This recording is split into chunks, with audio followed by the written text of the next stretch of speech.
BJP हर चुनाव में चलती नई चाल। मोदी शाह युग में विपक्षियों को ऐसे ही चौंकाती है बीजेपी।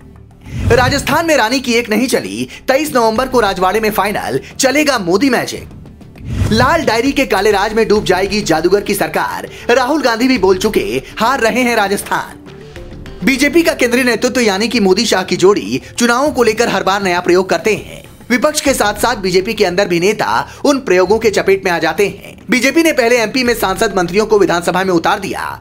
बताया गया कि शिवराज पर लगाम लगाने की कोशिश है, लेकिन बीजेपी ने राजस्थान में भी करीब करीब मध्य प्रदेश जैसा ही प्रयोग किया है। बीजेपी ने राजस्थान में सांसदों को तो विधानसभा का टिकट दिया है, लेकिन पहली सूची में किसी केंद्रीय मंत्री का नाम नहीं शामिल है।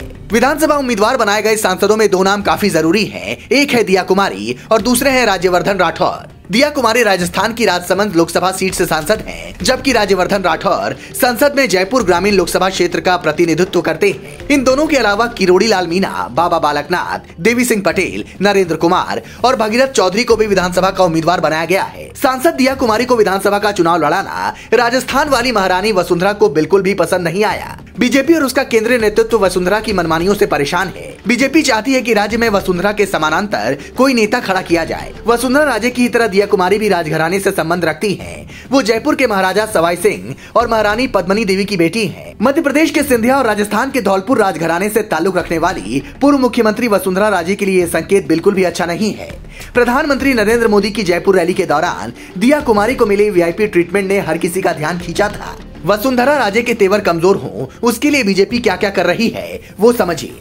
मोदी की जयपुर रैली के सारे इंतजाम का जिम्मा महिला नेताओं और कार्यकर्ताओं के पास था। संसद में तुरंत महिला बिल पास हुआ था और उस रैली में दिया कुमारी को खूब लाइमलाइट मिला था। अपनी रैली की जिम्मेदारी महिलाओं को देना और दिया का वीआईपी ट्रीटमेंट वसुंधरा के लिए मैसेज भी था। वसुंधरा राजे को विधानसभा का टिकट नहीं दिया जाना और सांसद होने के बावजूद दिया कुमारी का पहली सूची में नाम है। बीजेपी के उम्मीदवारों की सूची में वसुंधरा राजे का नाम ना होना हैरान करने वाला तो नहीं कहा जा सकता है, लेकिन महारानी की चिंता बढ़ाने वाला तो है ही। वैसे तो मध्य प्रदेश और छत्तीसगढ़ के उम्मीदवारों की पहली सूची में शिवराज सिंह चौहान और डॉक्टर रमन सिंह का भी नाम नहीं था। छत्तीसगढ़ की दूसरी सूची में पूर्व मुख्यमंत्री रमन सिंह को बतौर उम्मीदवार जगह दी गई है और मध्य प्रदेश की चौथी लिस्ट में शिवराज सिंह चौहान का भी नाम शामिल किया जा चुका है। तो वसुंधरा राजे के लिए राहत की बात है कि आने वाली सूचियों में उनके नाम के ऐलान की उम्मीद है। सोमवार को 5 राज्यों में चुनावों की घोषणा होती है। बीजेपी शिवराज सिंह और रमन सिंह को विधानसभा उम्मीदवार बना देती है, लेकिन वसुंधरा राजे के नाम के साथ सस्पेंस छोड़ देती है। ये भी तो मोदी शाह की रणनीति का ही हिस्सा है। ऐसा लगता है जैसे वसुंधरा राजे के धैर्य की परीक्षा ली जा रही हो। शिवराज सिंह चौहान को उनकी परंपरागत सीट बुधनी और रमन सिंह को राजनांदगांव से विधानसभा उम्मीदवार बनाया गया है। महारानी वसुंधरा राजे को उम्मीद इसलिए भी नहीं छोड़नी चाहिए क्योंकि उनके विधानसभा क्षेत्र झालरपाटन से किसी को टिकट नहीं दिया गया है। लेकिन सबसे बड़ी चिंता की बात है कि दिया कुमारी और राज्यवर्धन को वसुंधरा राजे के ही 2 समर्थक विधायकों का टिकट काटकर उम्मीदवार बनाया गया है। मतलब ये कि पहली सूची से वसुंधरा राजे के समर्थक विधायकों को नजरअंदाज किया जाना शुरू हो चुका है। राजस्थान विधानसभा चुनाव को लेकर बीजेपी की तरफ से अब तक 2 समितियों का ऐलान किया जा चुका है।